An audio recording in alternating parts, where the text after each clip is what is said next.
Who's got the rocket launcher? I say we blow it up. Now fire that thing.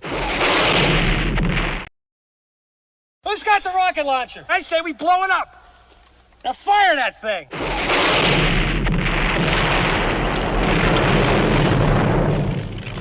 It's for the city of sports, playing with a giant Nick. With my man S. God. That's him. You feel the vibe? That's me. We going live. That's us. That like button shared, you been subscribed. Stadium. That MetLife, Big Blue, home of the Braves. Yeah. That turnpike, you can see that's where the games play. NFL one day, then it's the NBA. Madison Square Garden, that's where the Knicks play. This that NY Logan, no it don't get broken. Legalize, mean this shit smoking. I'm on topic, dropping another episode. The game winner, trade, maybe a field goal. Everybody right now doing the wave. You tune in the show called The-Man-Cave. I see the chat, they always doing their thing. Big views, 85-inch screen. The game's on, you rush and bleed. Remain calm, you on the road and chill. Do the watch along. The show's on, the host, you know it's S-God. It's no telling the panel filled with guest stars. You're now rocking with the voice, you know what it is. It's your boy J Boogie. You're now rocking with my man S-God. I support him to the fullest, you heard? My man Mike Blaze. This is Alter Productions. What that mean, we about to alter everything that's playing. Tune in. My man S-God T.O.D. Support the show. Subscribe, share it. Most importantly, hit that like button. What's good, Giants Nation? Welcome to another episode of the Man-Cave podcast. And I'm your host, S. God. And on this episode, we're going to be talking about, you see the title, Giants Debacle and the state of the New York Giants. I could truly tell you, this season right now, I did not even predict a season happening like this right now at all.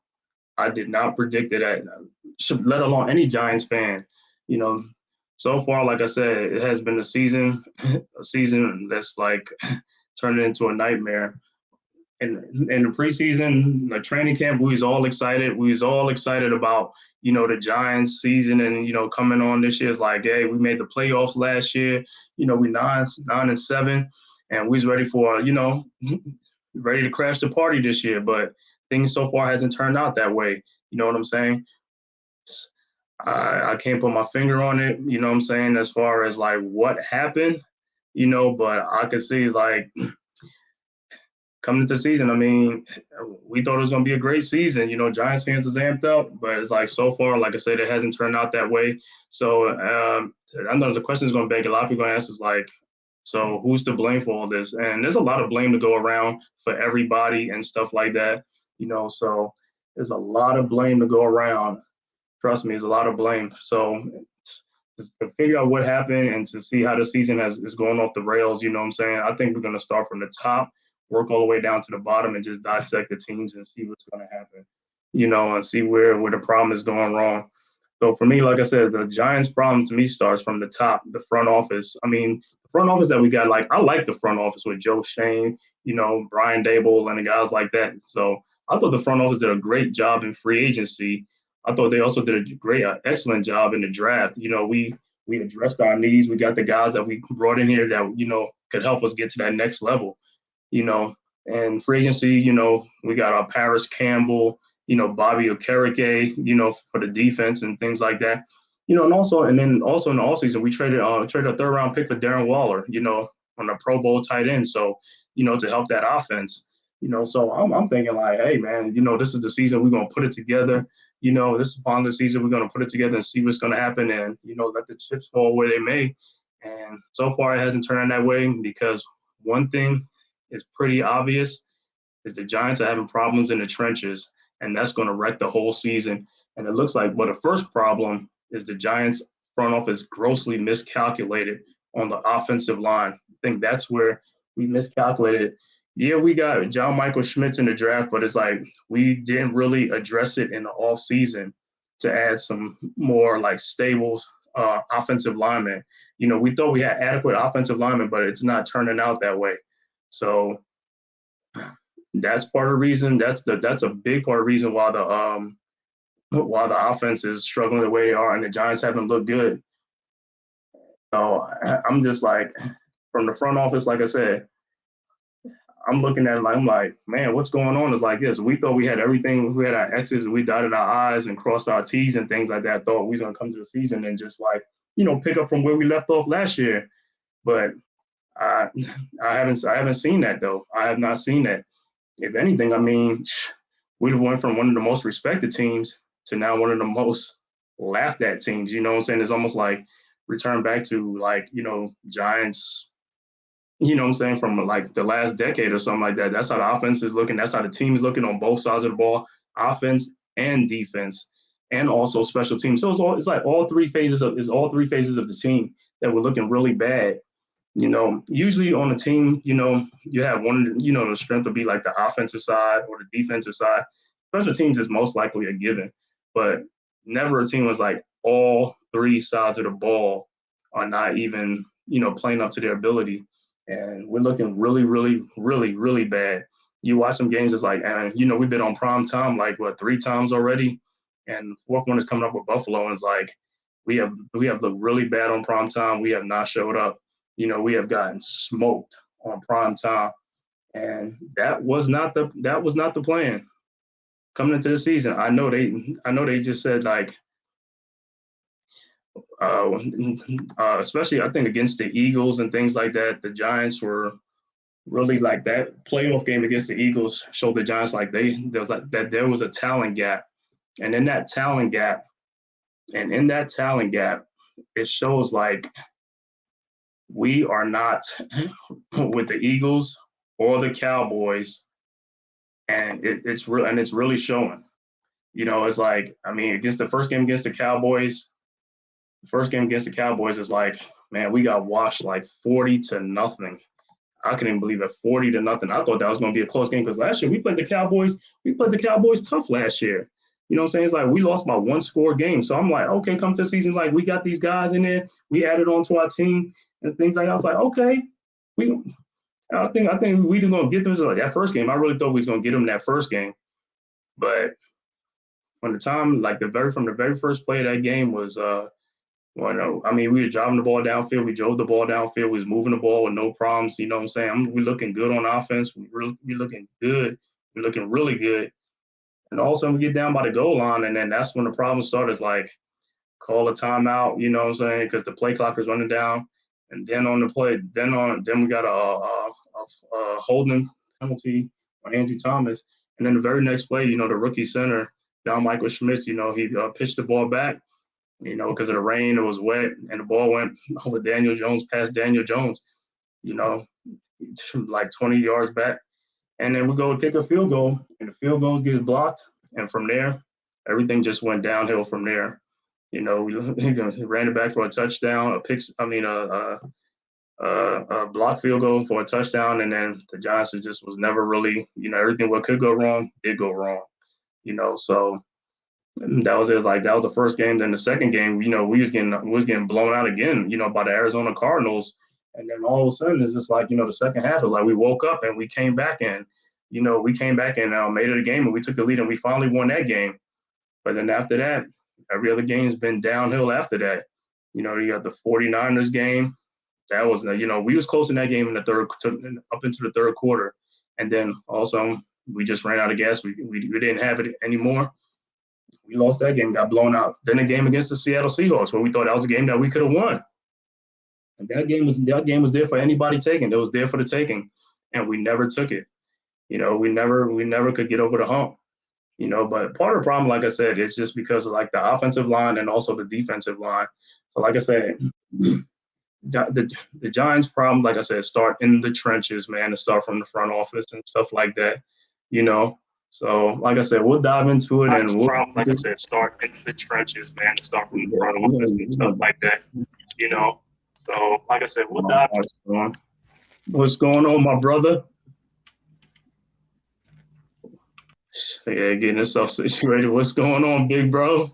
What's going on? Thanks for having me, man. Sorry for the technical difficulties. It's been a while since I've been on StreamYard, so I had to like basically reset everything else, get on Chrome, all of this. So I'm like the last minute, I'm here, there, everywhere. Like, hey, let me get on here, man. I was listening to what you were saying, and First, I just want to say this. Thank you for the invite to the channel. Love the setup you got going on there. See that Duke jersey back there and Giants panel. Everything looks beautiful, man. Big blue wall up there and everything like that. But I've kind of come to this point because I was one of the biggest optimists for this season and even like last season, right?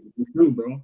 Diehard Daniel Jones supporter. You still believe in DJ and you know stuff like that. We'll break down some stuff like that later, but I'm at this point in the season where I'm like a Browns fan now.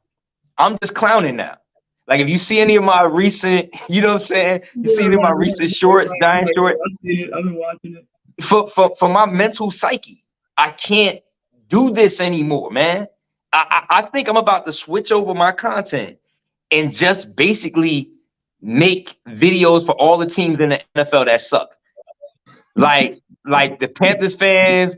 I think I'm gonna just call my next live stream gonna be called the pity party, and I'm gonna invite all of the content creators of teams that suck, because it's just like if you can't block, you can't win, and we just at this point now we can't block, so nothing else matters if we can't block.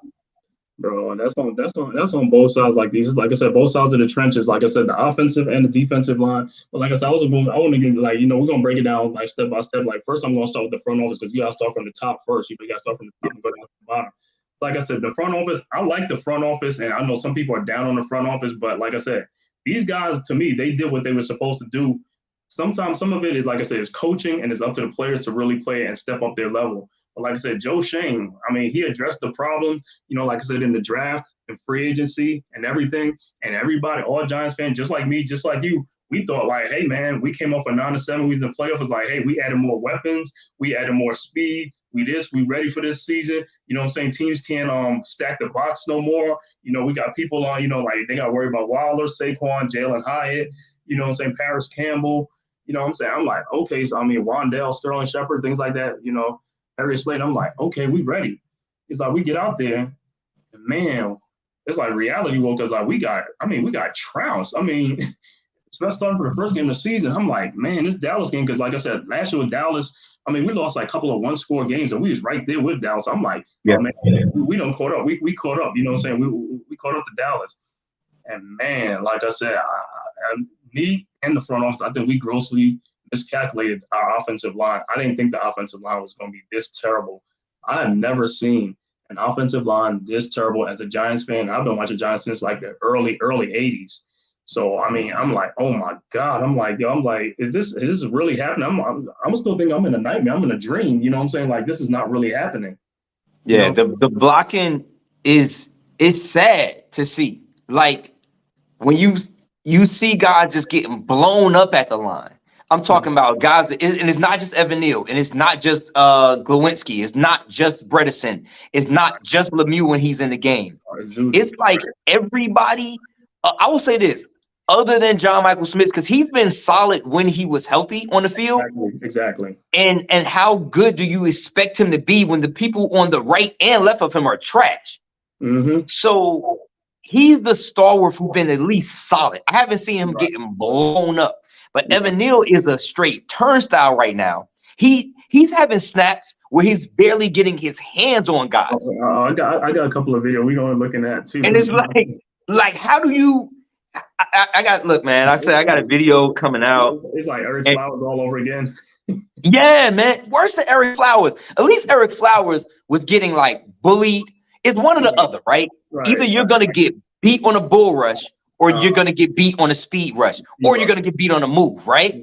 Right. Evan Neal's getting beat with the bulls. He's getting beat on moves, and he's getting beat with the speed. I don't know. It's weird, man. It's weird watching them block. Weird. Like I said, I mean, I have not seen an offensive line like this. I mean, when you turn on TV, you're like, this can't be. This cannot be. These guys, as soon as they call height, these guys are in the backfield. Yeah. And I mean, when you look at the replay, you be like, man, he didn't even get a hand on the dude. The dude just came around. It's like, how is this possible? And that's all saying the thing with Brian Daboll. I'm like, I can see you getting in Daniel Jones' face when he comes to sidelines. Why isn't you and Bobby Johnson getting on the offensive line? I mean, get on the sidelines, embarrass these guys. These guys are trash, man. I gotta interject there too, really, man, because this was killing me about Brian Daboll. Listen, I like Brian Daboll as a coach, but I knew this never being able to openly hold somebody accountable was going to get aggravating at a time. You know how Joe Judge would say after every game, hey, we got to look at the film. We got to look at the film. Brian Daboll's thing is always, well, we got some stuff we need to clean up. We all got to do better. We all got to do better, right? We all got to do a better job. I got to do it better. I got to coach better. We got to do it. But it's like, they asked him about Daniel Jones, right? Oh, you think you guys missed on some opportunities? Yeah, we had a couple of plays downfield that was available. We didn't hit on them. That's clearly Daniel Jones.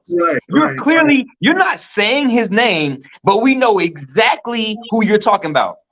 When they ask him a question about the blocking, is, hey, everybody, we just gotta do a better job. Well, I gotta do a better job. Say, yo, I would rather say somebody come off and say, we couldn't do diddly poo. You remember that rant? We couldn't block, we couldn't run. Come out and just say that at 40-0, then 34-12 and 21-3. Just come out and say, if we can't block, we can't do. We got to protect our quarterback. Sometimes I feel like the journalists that be asking these questions, I'm like, why don't you ask them a question about like why you don't get mad at the offensive line of how poorly they playing and they're not blocking? Why, I mean, they don't even ask those type of questions. They just, I mean, like, yo, ask these type of questions because everybody can see is playing this day. I mean, when Josh Zudu he misses a play. Evan Neal, I mean, come on, how many times Evan Neal don't miss a play? It's like, and I mean, come on, you don't even pull him out of a game and get in him and embarrass him on the sidelines. I don't know how you go into the locker room after you gave up 11 sacks. I just don't know how as a unit, because again, I just don't know how you function as a unit of men in a locker room where you was that bad. If you gave up 11 sacks, you gave up 25 pressures, right? All together, you gave up 25 pressures altogether. It ain't just like the only time he was pressured was when he got sacked. No, you gave up 11 sacks. That means you gave up at least 20 plus pressures.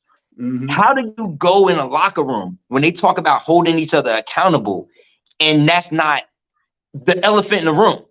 That's 6 big ass elephants in the room, excuse my language, of grown men that somebody's got to be saying, you can't be patting these guys on the back at this point.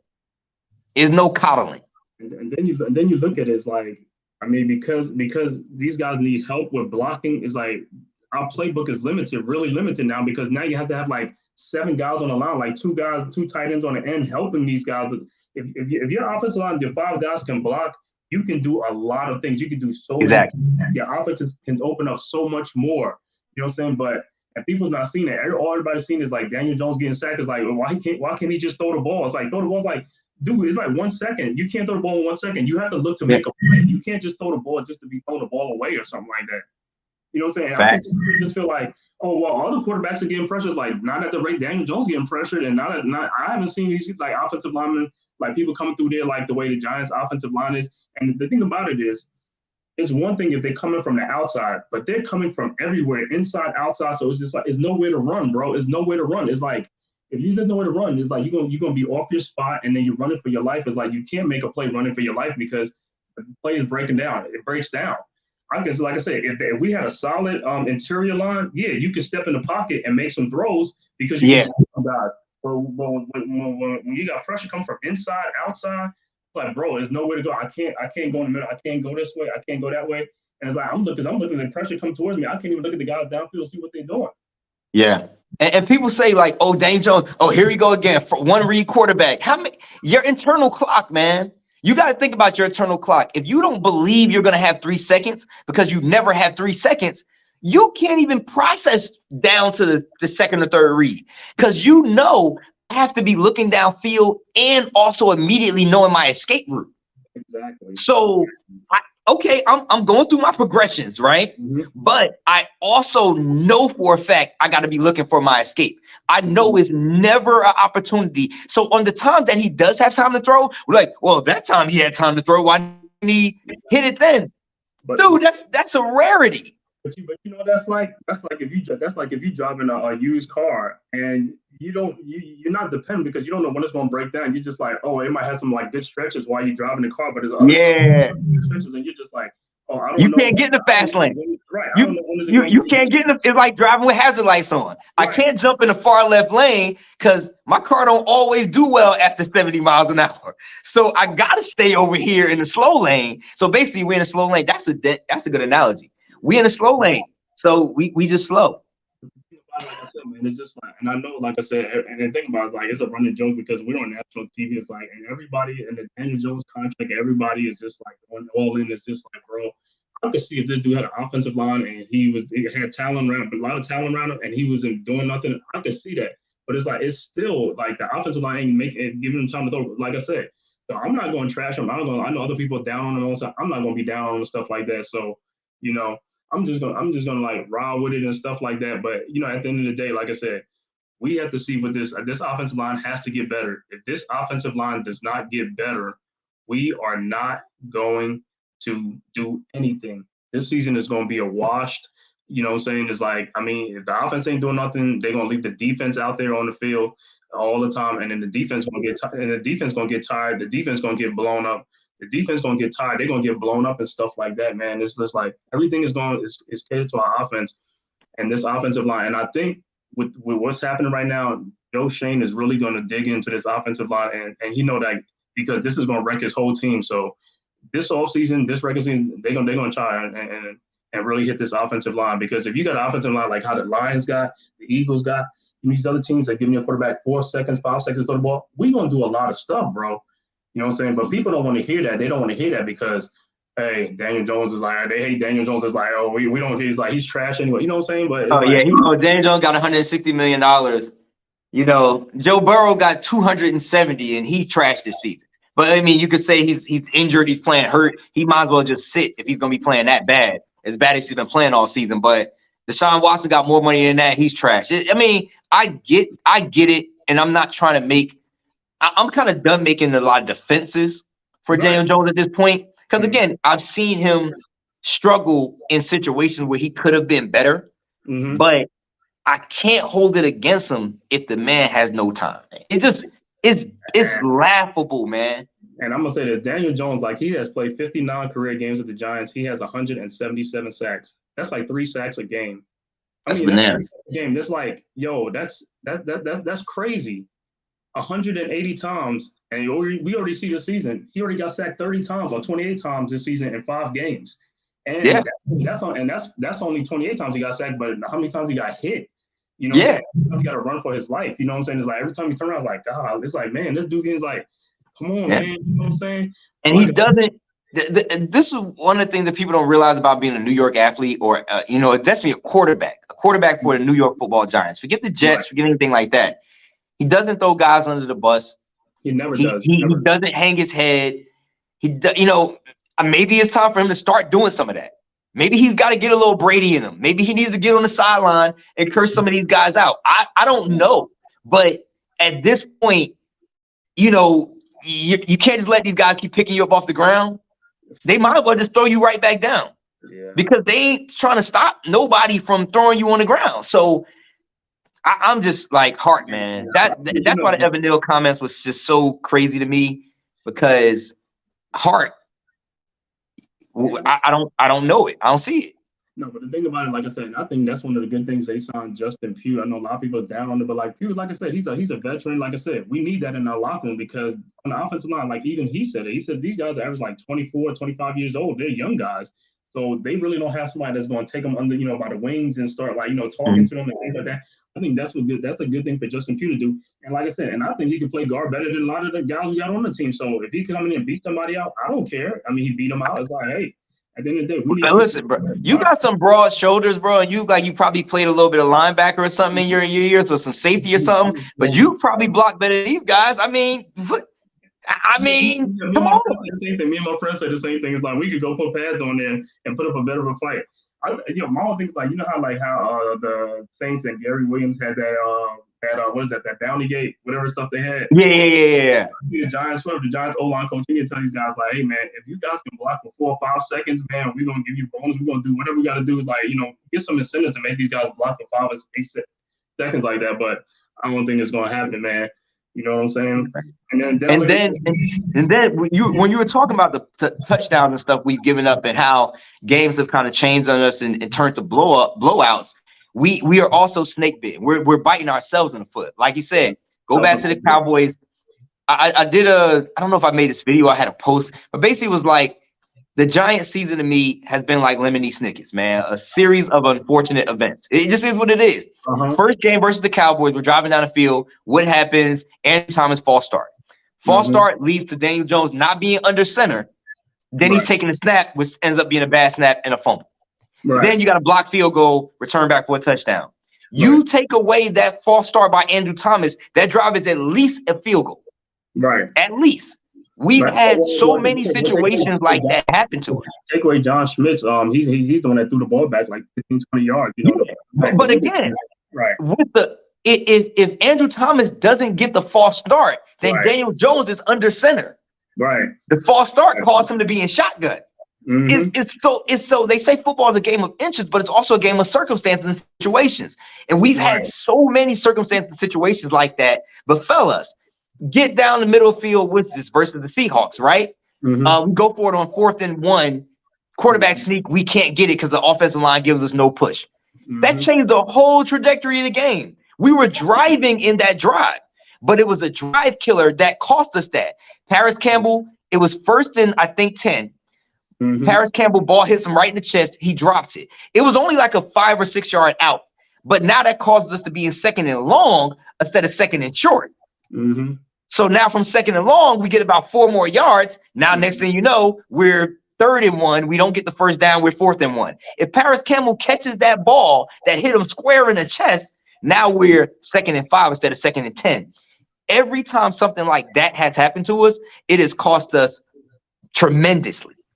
Little stuff like that. Just like the Dolphins game. Remember, we was by the goal line, and Josh Azuda got like what 3 straight penalties or something, or 2 straight penalties. It's like exactly. It's like you can't make this stuff up. You can't make. Okay, I'll give you one more.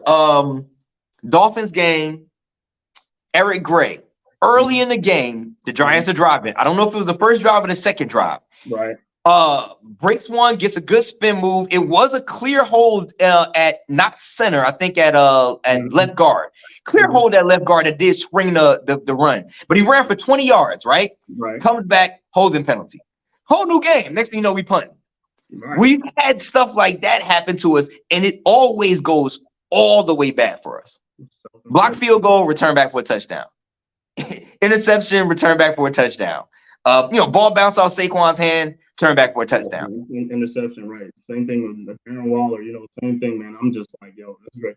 I'm gonna show you this. What is this? This Evan Neal, man. Evan Neal is just like, this is crazy, man. I look at this thing and I'm like, you know what? I'm convinced Evan Neal is doing this on purpose. I'm convinced that he is doing these things on purpose, man. It does look that bad, man. I'm gonna show you on here where it's like, where is that? You see it on there? You see that move?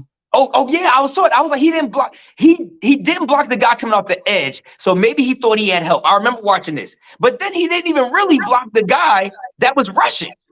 That's what I'm saying. His quarterback gets sacked. He didn't put a hand on anybody.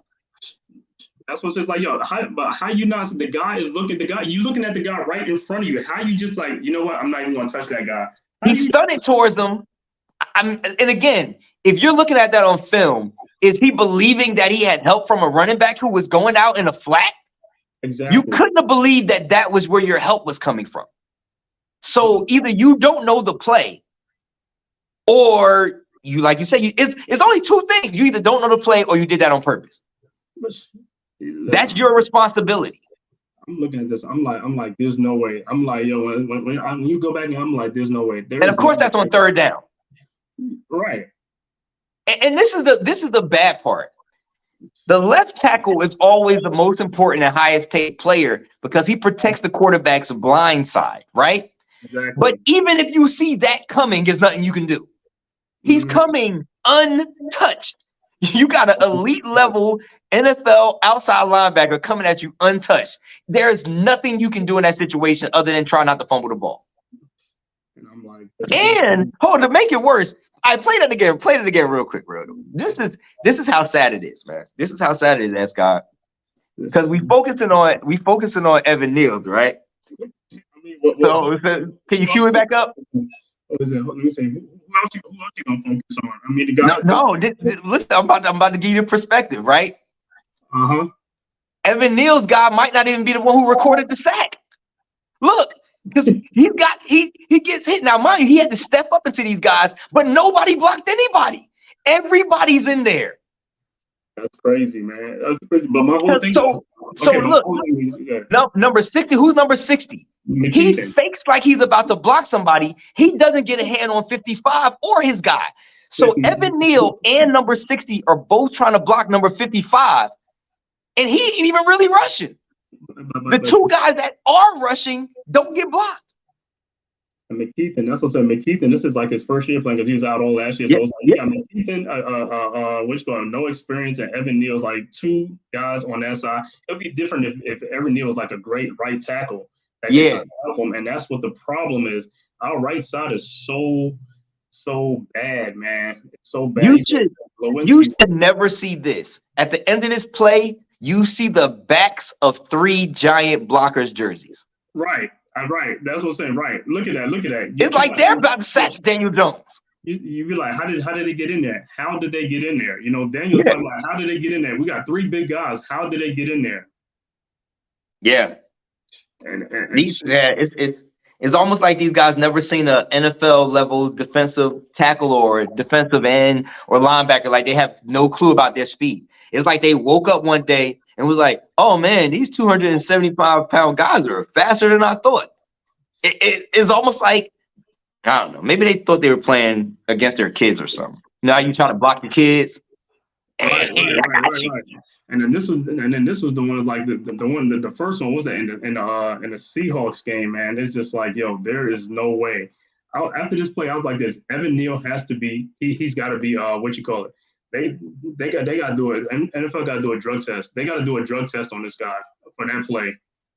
It's like, I'm like, they got to do a drug test when he pushed his down. Yeah, I remember that when he blocked his own man. And then he pushed. And then to make it worse is there's 2 people for you to potentially lay a hand on.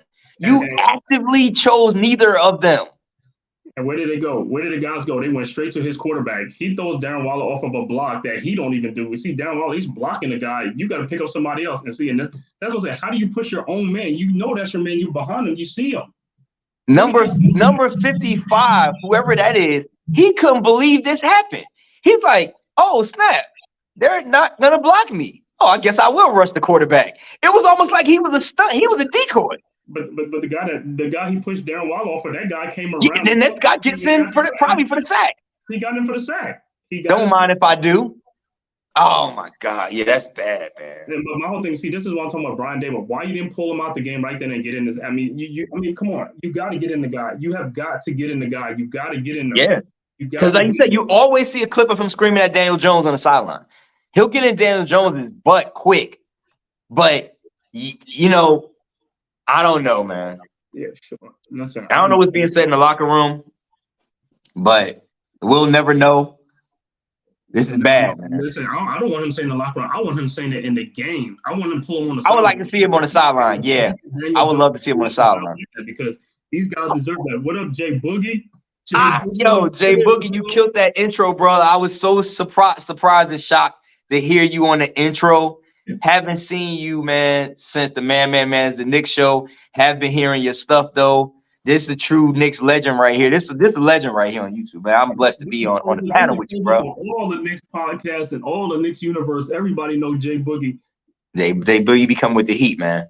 Man, appreciate it, man. Blessings, health, and happiness to you guys. Shout out to the chat. What members is rocking with us? What members is willing to help big this channel up? I was just sitting down, getting ready to start looking at the football game. Got ready to look at my phone, check on my fantasy roster, you know what I'm saying? And I saw you and fam was live. I said, forget the roster. And I said, let me get up here, you know what I'm saying, rock and support my man, you know what I'm saying, and check in with y'all fellas, man. But how y'all doing, man? Hope y'all had a wonderful summertime. You know what I'm saying? And and it's getting ready to be that weather, that cold, cool out weather that we like to bundle up and dress good in, you know what I'm saying? But it's great to see y'all guys, man. Appreciate you, bro. Appreciate you too, man. You know how we is right now, a Giants fan, it's not the season that we thought it was gonna be. It's not turning out that way, but it's not over. It's still a long season, but things don't get better, man. Like I said, but like I was telling them, it's like, we miscalculating this offensive line, but I think, like I said, they'll ready that shit, man. You know what I'm saying? It's like this is something that they know what they gotta invest in and do something better what you call it. So, you know, Hey, fam. I think legit at the next Giants home game, everybody should just start chanting "Let's go Knicks." Like the best thing we got going for us as Giants fans is that the Knicks season about to start. Like we got nothing else right now. you know, Well, we still got the liberty, you know what I'm saying? We still got the liberty. We on the way back to the crib, you know what I'm saying? See if we can, you know, even up this thing going on. And Vegas did what they had to do, man. But yeah, man, I got two things, man. I'm challenging two areas of our football team. One, I'm challenging everybody that's on that roster. Did you work as hard as you supposed to have done? Was your workout plan, your strengthening plan, was it all? Did you do everything you can to come in here and to know that you was going to be in a fight early in the season, you know? And the second thing is, man, are you strong enough to really realize that, yo, we still got a fighting chance for the season, or I'm just going to lay down and give up right here, right now? Because those are the two things that's bothering me more than anything, you know, just looking at the guys, you know, wondering whatever your workout was, did you work out as hard as you supposed to do so it can, you know what I'm saying, come onto the field so you can be a productive player, knowing that you're doing your part. If people start playing their role and doing their part, and then everything affiliate far as the team, man. But man, right now, man, it's a tough situation. What's going on? A lot of questions are being answered, but a lot of questions are being asked, but a lot of answers are not willing to be found, and that's a team thing. The team must find an answer on this season, and just know: are you doing the most as a team player, a 53-man roster? Are you doing the most to help this team be what they're supposed to be? You know, coming off of last year, which was a great season. I know we shocked everybody. And when you shock teams come look at you differently, want to play you different because they feel like, okay, let me really test you to the battle. But we're in a battle, man, for far as dealing with ourselves. You know what I'm saying? Not far as the league. They need to battle and deal with themselves and figure out what it is that they need to be doing amongst their own individual selves, man. Because it's starting to look like I'm starting to feel like Saquon want to just dip to the side, like it just be like, yo, the season's over, ain't no need for me to play.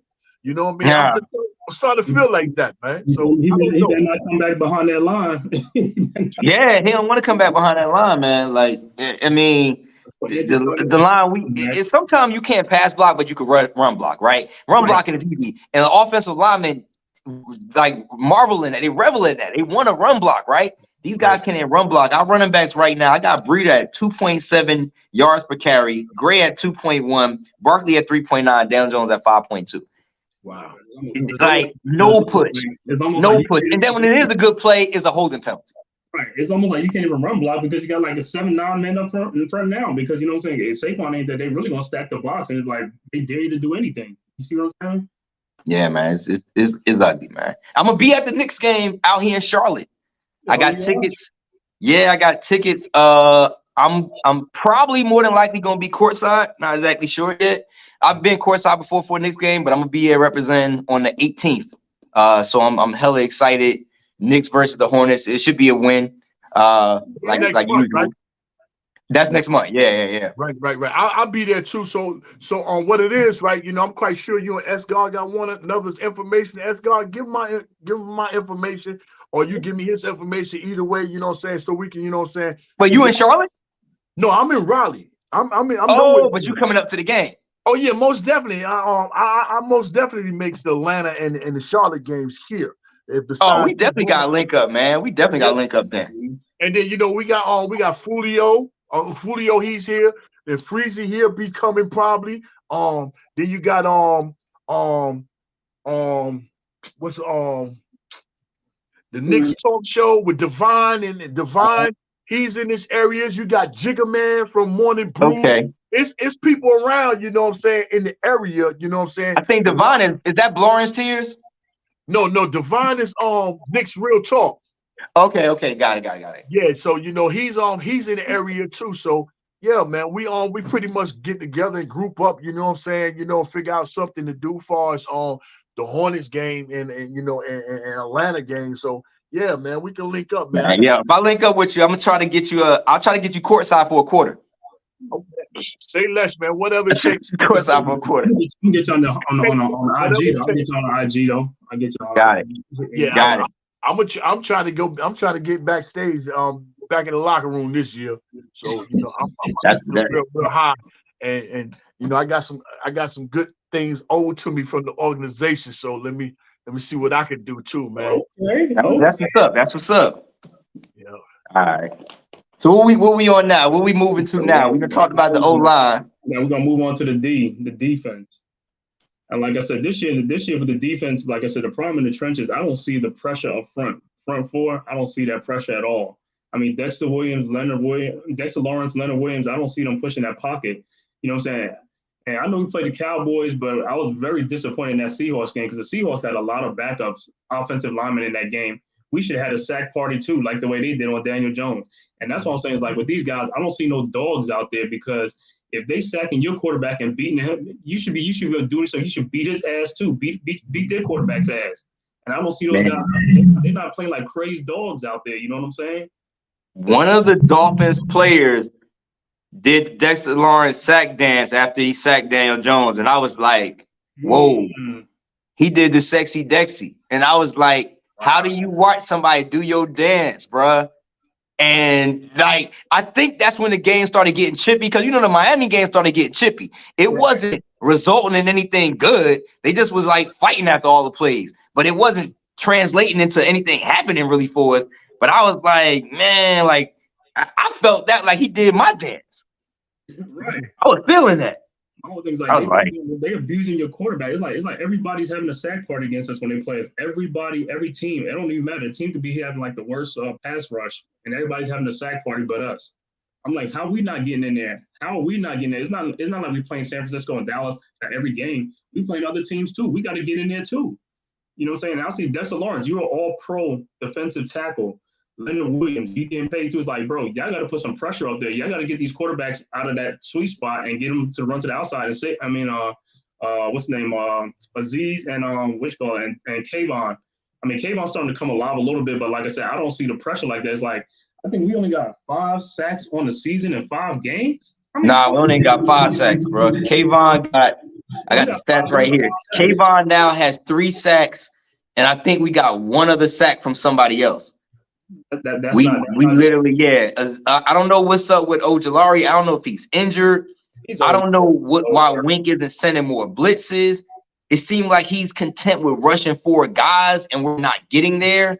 And I'm like, you watch. I mean, again, Kayvon Thibodeau is not Micah Parsons, right? But Micah Parsons rushes from all over the line. You do not know where he's going to be rushing. He rushes from over the middle, over the right guard, the left guard, left, right. Kayvon Thibodeau, he has the speed and agility and quickness to play that type of role. Try it. I think what happens. Try to put him over center standing up. But I think what happened is you don't see the relentless in them. They don't have a relentless motor. It's like they do initial push and then they stop. The Giants, they make contact and that's it. And they stop. You can't do that. You see, the Cowboys is beating our offensive line because them guys, all 4 of them guys, they was just doing swim moves and they kept rolling towards the quarterback. And I mean, they was wearing out our offensive line. You see what I'm saying? Our guys on the defensive line is not being relentless. They don't have a motor. You know what I'm saying? It's like you don't see that pocket moving. Why do you think quarterbacks have all day to throw the ball? These guys are stopping. They get up there, they make an initial push, and then they stop. It's like you can't do that. You gotta take 2 guys and push them back. You know what I'm saying? Push them into the quarterback. That's what you got to do. And it's like this. Why they not getting double teamed? Is Dexter Lawrence get double teamed? If Leonard Williams get double teamed? Because if they not, that's why we can't get there. They got to get double teamed, get the other guys to get in there and get the sack and get the pressures. And Dexter gets double teamed the majority of the game, but it's still no excuse to really have barely any. He's got 5 quarterback hits, no sacks, only a few tackles for loss. And as a team, we got 5 total sacks. Kayvon got 4 of them. He got 1 in garbage time, of course, and he got another one and 1. So he got 2 in one game and 1 in each of the last games. So right now he's got 4 sacks. Leonard Williams got a half a sack, and DJ Davidson got a half a sack. How many pressures we got? That's the thing. See, sacks is one thing, but we need pressures, a lot of pressures, because when you do a lot of pressures, that's what's going to move the pocket and cause the quarterback to either, like throw an interception or do something. You got a sack is one thing, but we need them pressures, and our pressures is real low because we don't have that motor. These guys are not really pushing forth. You look on our end, we got like about over 100 pressures already against. Oh yeah, just about 100 pressures. You see what I'm saying? Yeah, I wish I could find that stat. Most cornerbacks, on other defenses, on other teams and stuff like that, they pretty much know how much time they have or how much time they need from their guys up front or even their linebackers, you know what I'm saying, before they get the pressure on to their quarterbacks. We don't even have that. Our cornerbacks don't even know how much time they have because they're not getting to the quarterback. The line is not getting to the quarterback as y'all speaking on. And I'm really shocked that this guy Simmons, that we're not using this guy, him right like we should be. And he was a gift. And he's up for a contract.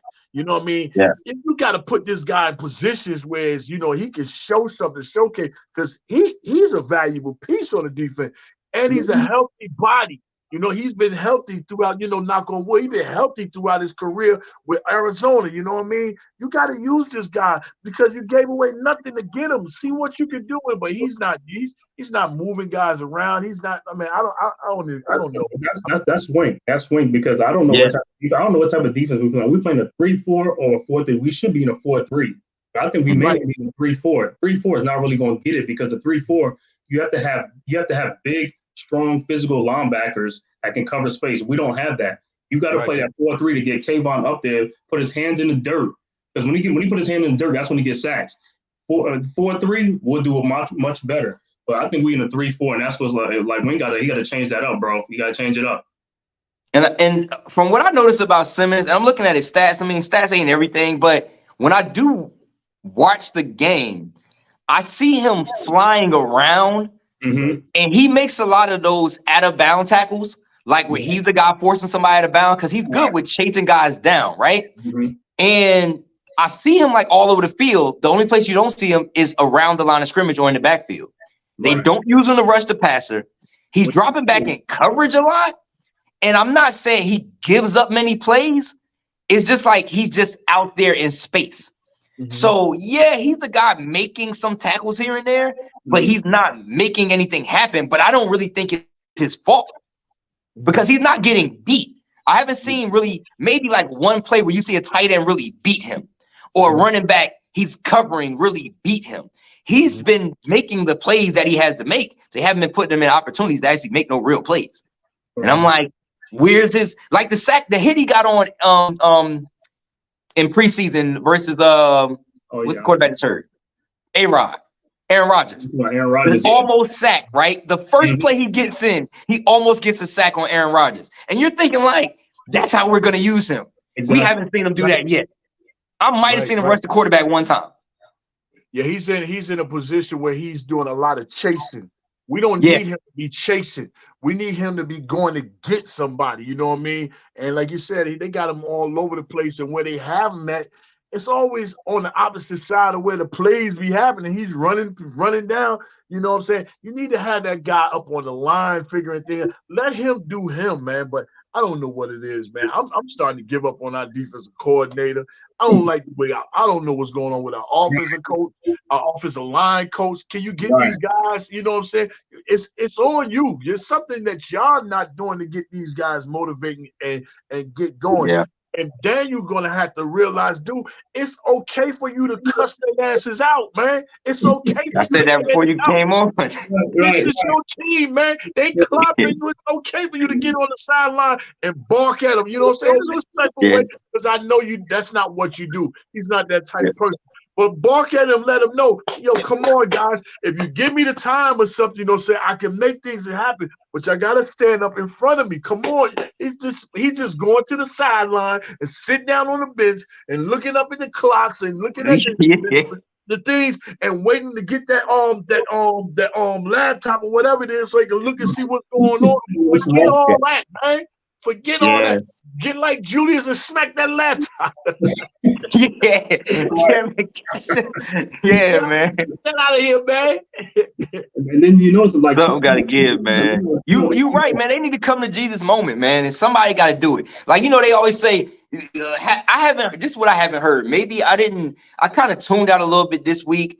Didn't pay too much attention to too many post game pressers or the interviews and all that. I haven't heard nobody say they had an all players meeting yet. When they gonna have one of those? The Knicks do it. Hey, we need an all players meeting. That's when it gets real. Right. Then that's what I say in the film room, in the film study. What are y'all looking at? You seen guys getting beat. People ain't calling people out. I mean, you be like, damn, bro, you whiffed on that, man. You like, yo, you pussy, man. You play like a little punk, man. Yeah, like I don't know what today in today's society what they coddle these players or what. that's what I'm saying, man. I can see one of these guys coming up saying, oh man, it's a hostile work environment. They're gonna be trying to sue because I just don't know how you go back after 11 sacks. I don't know how you go back to the locker room and then come out the next week and give up 7 sacks. I don't, that's like you going 0 for 18, right? And then you looking guys off and you go 0 for 18. And then the next game you come out and you go 0 for 14. I don't know how you do that. You play fantasy football, so you want to get anybody playing the Giants, you put their defense on, you just go get their defense. That's all you got to alternate their defense because their defense gonna have a big day against the Giants. The Bills about to have a big day against the Giants because I think it's like I'm looking at the thing. I think it's like what about 7 more players gonna be out of that game. Oh yeah, I'm looking at the we got a lot of people didn't practice. I was just looking at the team. Yeah, Deontay Banks limited ankle, Saquon limited ankle, Gary Brightwell limited ankle, Cordell Flott limited ankle, Daniel Jones neck didn't practice, Shane Lemieux groin limited, Michael McFadden didn't practice because of ankle, McKeithen knee limited, then didn't practice, John Michael Smith, Aziz Laurie didn't practice, Matt Peart didn't practice, Wanda Robinson didn't practice, Andrew Thomas didn't practice, and Darren Waller got a groin issue. He ain't practice. Not playing. I think they already said Daniel Jones might not play. Wandell might not play. Darren Waller might not play either. Along with Andrew Thomas and them, it's like, yo, man, it's gonna be. Yeah, they could basically just get a Bills this game. I mean, people that want to see Tyrod Taylor's like, yo, let Tyrod go in there. He gonna get bumped too. You know what I'm saying? Tyrod gonna get bumped too. You know what I'm saying? And they don't. I'd rather DeVito. DeVito performed. DeVito performed in the preseason, and it seemed like when Tyrod Taylor came in the game, all he did was pull the ball down and run. He was first read running for his life. DeVito with that same trash offensive line was able to actually move the ball, and I'm like, at this point. You see what happened with Tyrod? He got right in the game, ran the ball, got hurt. It's like every time. Same thing in the Bears game last season. I was at the Bears game last season. Listen, every time he comes in for Daniel, he gets hurt. He gets hurt in the same game. I was like, nah, bro, you can't even put like 3-4 games. He get hurt like in the same game, bro. He gets hurt. Yeah. Like I said, I did it versus the Bears. They had to bring DJ back in, had to limp him back in as a decoy. Why did they keep rolling him out to the left? Who? Daniel Jones, why they keep calling plays where he rolling out to the left to throw back against his body? Throw back against his body. That's right. That's what I'm talking about. That's right. You throwing against you. That's not. You know what I'm saying? You got to go to the right. You're throwing side to the straight. Well, he's rolling out away from Evan Neal. He can't roll to the right. There you go. He didn't never make it. He didn't never make it over there. So. Then you look at this season. This season they have they've been made more mistakes this year than last year. Last year it was very like a real good team, like in situation wise. This year they're making a lot of mistakes. Just like that touchdown against Miami, Tariq Hill. You know what happened? A Dory Jackson helmet, the screw in the helmet thing came off at halftime, and they didn't fix it at halftime. And they didn't see that until the third quarter. That's why he wasn't in the game. And that's why. That's right, because that play, he wasn't even in the game when Tyreek Hill caught that pass. No, those are things that should have been. Those are things that have been fixed at halftime. See, this is what I'm talking about. These guys, like the coaches, are making a lot of mistakes. Positional coaches like Wink Martindale, what's that? And the special teams don't even like. That's another thing. Special teams has been a disaster. Special teams. The special teams. And you know what? The person who was the problem last season with special teams has been solid. Jamie Gillen has actually been punting solid this season. Yeah, he's done a good job. But they just had stupid mistakes, dumb penalties, blown blocking assignments. We can't tackle. Can't tackle. Bad angles, missed tackles. So you can't do both. You can't take a bad angle on a player and be poor at tackling. They're taking bad angles and they're blowing tackles. But that's come from the coaching. What are they teaching these guys? If we having a bad tackling, that means it's coaching too. It's like what's going on? What are you teaching these guys to tackle? Because other teams ain't really having this much of a problem. That's what I'm saying. The Giants are in position to make plays. They're just not making the plays. Like other teams, they're in position to make plays. The plays are there to be made. Make the play. These guys they'll let a guy run through like 5-6 people. How you run through 5 or 6 people? You see what I'm saying? And then one play, I don't know if I know you remember this one where Xavier McKinney at the goal line and the quarterback Joshua Dobbs from the Cardinals ran that dude over. Trucked him. How do you let a quarterback run you over and you see him coming towards you? He's not even doing no juke move, no nothing. He's coming straight through. Yeah, you should have met him head on. You should have met him head on and cleaned his clock. Yeah, that was ugly, man. I mean, even I don't know if it was this 76-yard run. No, it wasn't the touchdown. It was a play in the Dolphins game that was so aggravating because it was like 3rd and like 16. And they was conceding. They ran a draw play. 3rd and 16. That means they ain't even really trying to get the first down. And they picked up like 24 yards. And you're watching that like, you gotta be kidding me. You finally get them in a position backed up in their own territory. You know, they're at the 30, right? You know they're punting. They run a draw play on 3rd and 16. They don't even try to pick up the first down, and they get 24 yards because of missed tackles. And you're just watching that like, yo, this is how the game gonna go, huh? Like, we same, and again, the defense versus the Dolphins played decent. Yeah, they created 3 turnovers. 3 turnovers, right? They just had 2 huge plays. You take away those 2 big plays, which were small plays, right? They ran the ball, and I think the one where they had either the one with the Tyreek Hill or the rushing touchdown, that's when they were backed up at like the 4, right? And somehow or another they got out to like the 16 or something.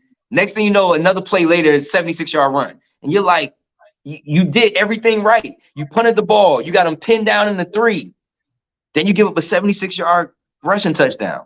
That's our thing. Our run defense. I thought we addressed the run defense in the offseason, but hey, I mean, we getting gashed in the run. We getting gashed in the run. We can't stop the run. We can't tackle. I mean, on defense, it's just like you said, it'd be 3rd and 25. They still get a first down. How do you get a first down on 3rd and 25? How do you get this on? It's like this defense can't get off the field on 3rd downs. Or a penalty. Then you get they need you get the 5-yard holding penalty, right? When it's 3rd and 17, you hold somebody 5-yard first down. You like, yo, I can't make this stuff. That's why I just like, again, for my mental health, man, the next season is starting. And the flags be like the flag. We are not who we thought we would be. It's point blank, man. But yo, I'm gonna jump off, man. My little one came and busted in, the office. But I'm a fan and I'm a subscriber to your channel. When I saw it, I had to rock with y'all, man. So make sure you switch his information with. I will, man. I'll get it to you, man. I definitely got you. And I'm gonna check. I gotta check in with you before this week is out, man, because I hear what you be doing with the picks too, man. You've been getting away and holding out on me, man. The sports betting picks. Okay. All right. Y'all have a great night, man. Bless you. Salute, bro. Appreciate it. Salute. 3 capital S's. All right. Yeah, man. But like I said, just like, so the last thing is like the defense and special teams, man. Special teams have been an abomination. Like I said, on a football team, it's like defense, offense, and special teams. You got to be good on one of them. You know what I'm saying? We can't be bad on all 3, bro. And that's the problem. When you're bad on all 3, you're going to have a long season. You're going to lose a lot of games, and that's what's been happening. I mean, one thing, the defense ain't really holding up too much. Yeah, they play good at times, you know what I'm saying, but they're not really getting there holding up. Then the special teams come on there, and they let guys run back punts like 30, 40 yards, have a short. Yeah. I'm like, what's going on? You can't tackle? It's like, yo, what is going on with the tackling on special teams?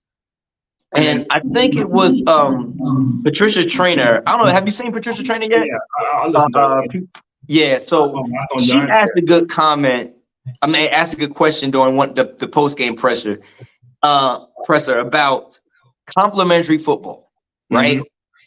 Complimentary football means one side of the team helps out the other side of the team, right? Exactly. You got defense gets a stop after the offense plays poorly. Offense goes 3 and out. Right. Defense backs you up by getting a stop, right? Mm-hmm. Or the offense doesn't perform well, you got to punt. So now you punt. So special teams holds up again. Exactly. Okay. Offense didn't really do good. Special teams held up. Now the defense got to hold up special teams. Special teams pinned them in 3. Complimentary is let's flip this field position now by us getting a 3 and out, or at least only giving up 1 first down and then getting the ball back. So now at least the field position is flipped. You got the special teams coming off the field, rah, we just pinned them to the 3, and then you give them a 76-yard touchdown. You know, mentally, right? It's debilitating. It is, bro. It's debilitating. Defense goes out and gets an interception, returns it back, puts you in at the 24, you get a field goal out of it. You like, we just did our part. Right. You coming off the field like, hey, guys, go get that touchdown, punch it in. Then you come back 3 and out, field goal. You're like, God, we're not playing complimentary football, and I think that's just another thing. I mean, that leads to you losing 4 games. That leads to you losing 40-0. Right. Like, it takes every facet to lose 40-0.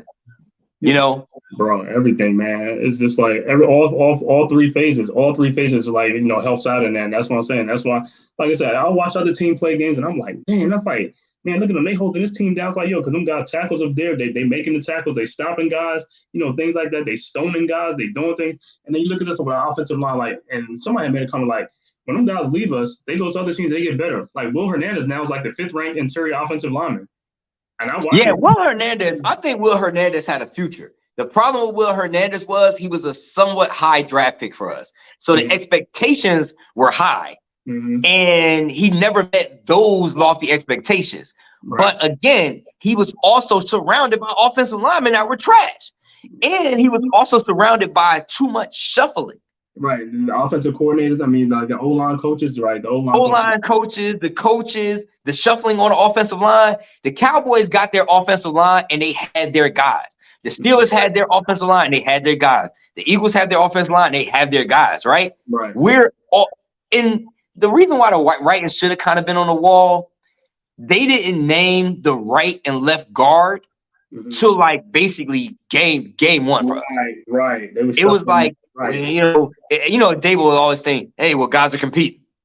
Like, hey, who's gonna be if you would have asked Brian Daboll 2nd week of preseason, he would have been like Andrew Thomas was still competing for his job. Hey, man, it's a competition. Guys are out there, guys competing. Hey, who's gonna be the right guard? Start right guard. Hey, man, these guys are competing. Guys are competing. Man, just come out and say, we don't know. At least Wink came out and said, Trey, I remember this press conference. Yeah. Trey Hawkins, Adoree Jackson, Deontay Banks are our 3 best guys. Right. He just said it. So if you're Darnay Holmes and Cordell Flott, he letting you know these 3 guys are going to be starting because they're the best. They're playing the best right now. And as bad as we've looked, right, we've given us some plays. Our secondary hasn't really performed bad. Right. Like Trey Hawkins has had a couple of bad penalties here and there. He's a rookie. That's going to happen. That's got beat. That's because of the front. That's because of the defensive front. Exactly. Deontay Banks has been solid. He ain't been, you know, what's the guy for the Jets? He just had that one bad game against the last game where he had his back turned and dude got a touchdown. I said, oh my God. Yeah, your back turned in the end zone. You can't have your back turned in the end zone to the player. He ain't sauce guarded, but you know what? That wasn't even a penalty. No, it wasn't because he broke up one like that too. He broke up one and was like that with his back turned. That could have been a penalty, but they didn't call it. I think they felt bad for us at that time because by that time we was getting blown out. But these guys are performing above serviceable, right? They're not getting embarrassed out there, and we got 2 rookies out there, and they're not getting embarrassed. Right. But we're getting no push, no pass rush. Can't get the other team quarterback on the ground. Right. And our strength last season was we never gave up the big play. Right. Even if you drive all the way down to the 24-yard line, 20-yard line, we figured out how to get you to kick a field goal that kept us in a lot of games. Right, because we was getting off the field on 3rd downs. We was getting off the field. But like I said, I think a lot of it, like I said, they got to really look back. It's like they got to invest in the trenches again. It's like they really got to put in and get better players in the trenches. Because if you can dominate on both sides of the ball, that's when you're going to become a better team. Because if you got guys on the defensive line with 4 guys up there that can dominate in there, then you don't have to send everybody. Then you have more people in the back to make plays, like 7 guys back there. You see what I'm saying? On the defensive side. So that's what I'm saying. They're going to have to invest in that in the trenches. Like Dexter Lawrence is a great place to start, but they're going to need another guy because Leonard Williams, like, I don't think he's really playing up to the par. Like, you know what I'm saying? This is last year anyway, but like they need another guy in there with Dexter Lawrence.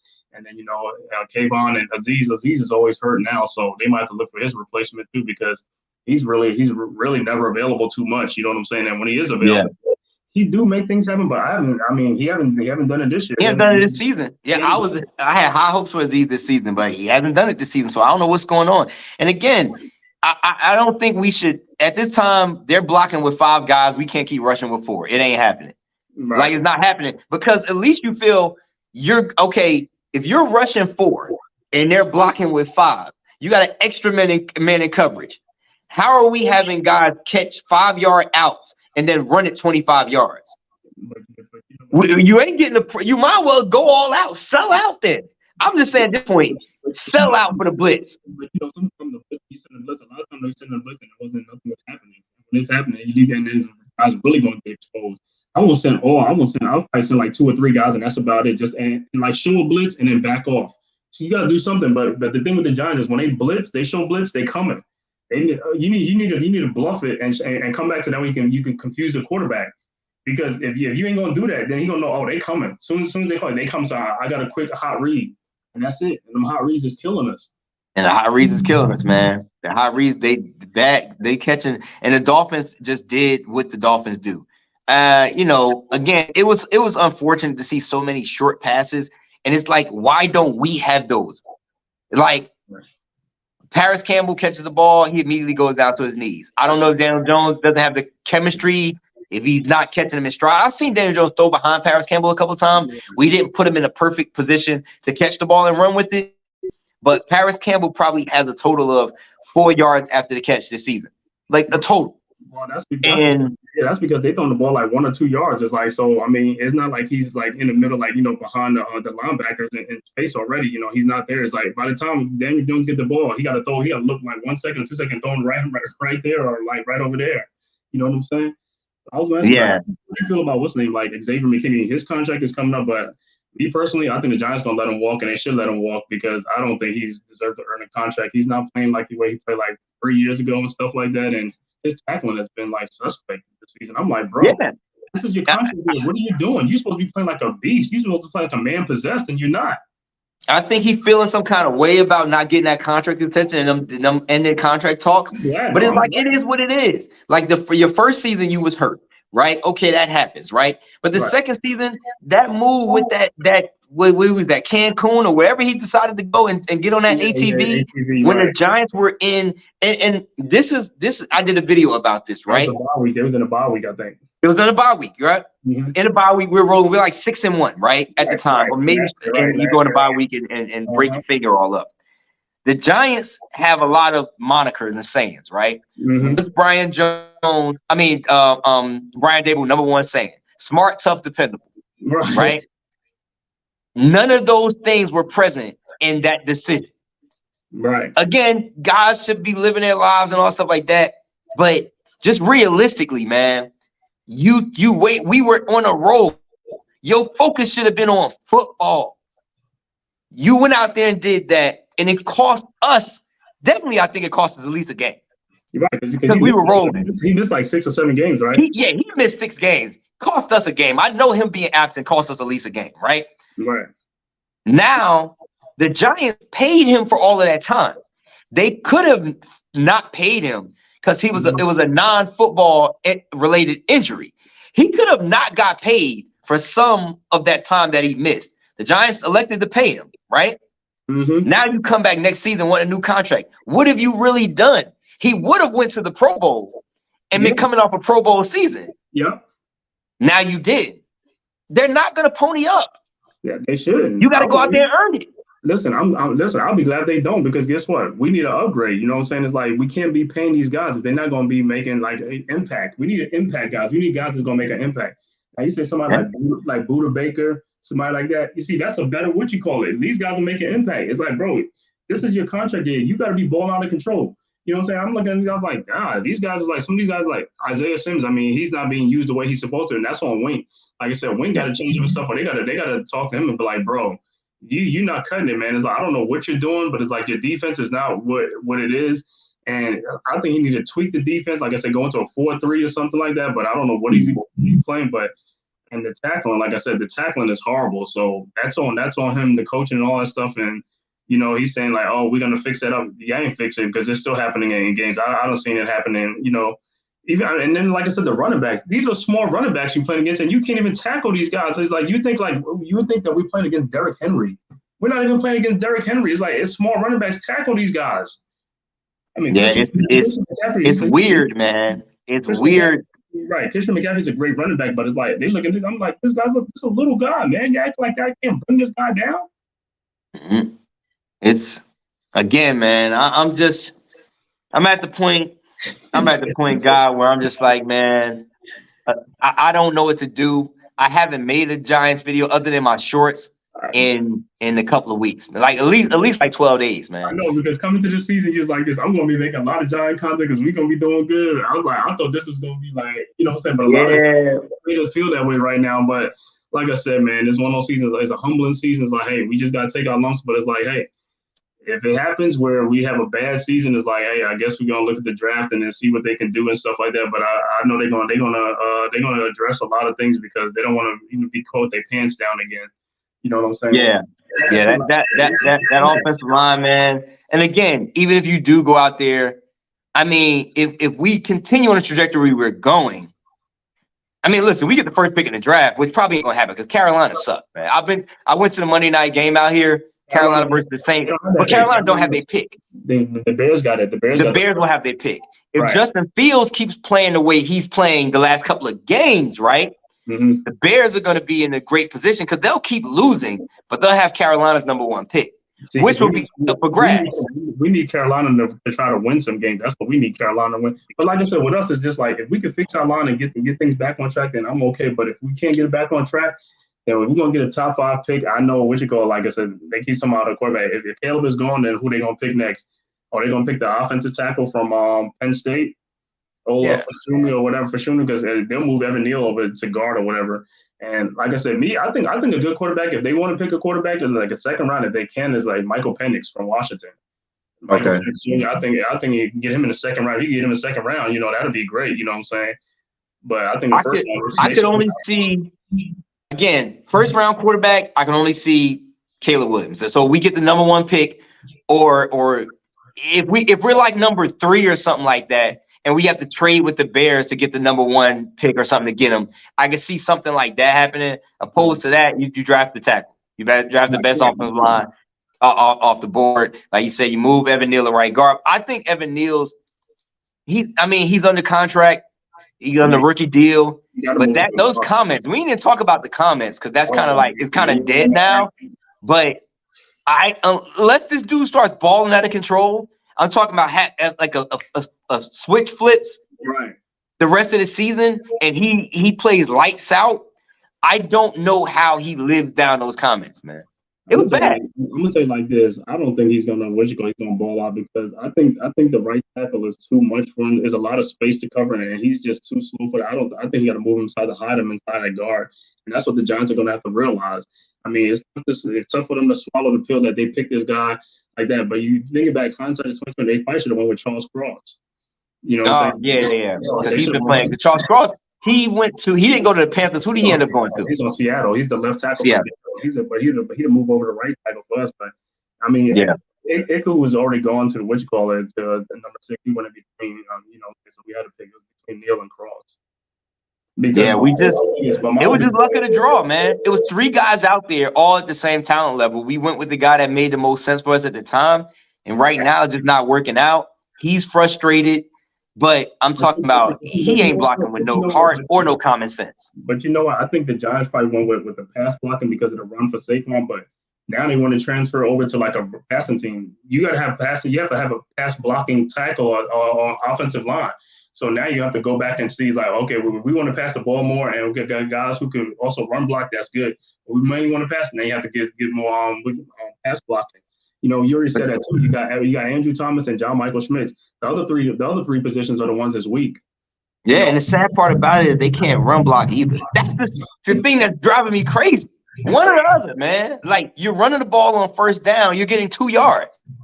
So it's like it's just all bad, man. Look, Scott, man, I gotta wrap it up. Wife is cooking something for me. Like I said, man, she just hit me up. But like I said, we're gonna do this some other time, man. Like I said, I got you got mines and stuff like that. If you're gonna do your live and stuff, man, hit me up and stuff like that, man. And, I'm there, you know what I'm saying? So vice That's what's versa, up. either way and stuff like that, man. Thanks for coming through. And also, people like to hit that like and subscribe, man. It's like, go check out my man Heartstorm Media, go to his page, and also funny guy, you know what I'm saying? Great content creator and stuff like that, man. I be watching this stuff, man. I be like laughing my so like I be trying, man. Look, my slogan is "Come for the info, stay for the laugh," so vice versa, man. So that's kind of like what I do, man. I like to keep it fresh.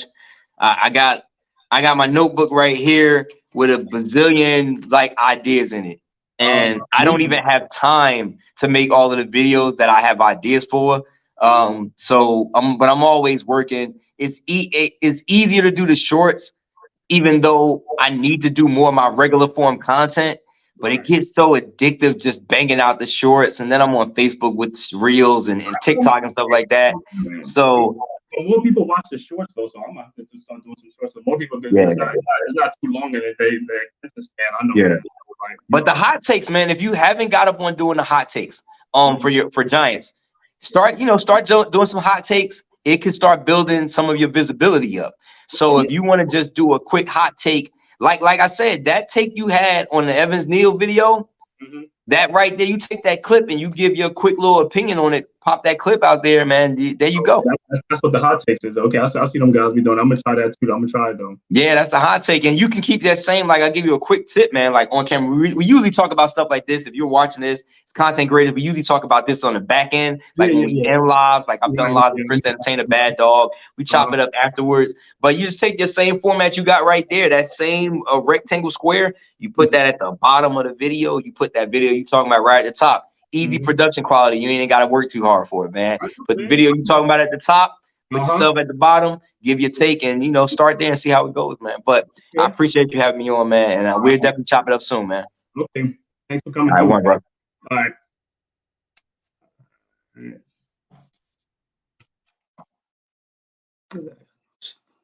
Shout out to my boy Heartstorm for coming over here and talking, a little Giants talk tonight. The state of the Giants and stuff like that. Well, those are our takes and things like that. You know what I'm saying? So if you like this show, please hit that like and subscribe button, and also leave your comment down below and see what were your takes and how you feel like. And if you thought that, the things that we say, you agree with it, or, give me your opinions. I want to hear it too, But from one Giants fan to another, man, it's been real. This is S. God and the Man Cave podcast. Thank you for joining and tuning in, and we'll see you next time.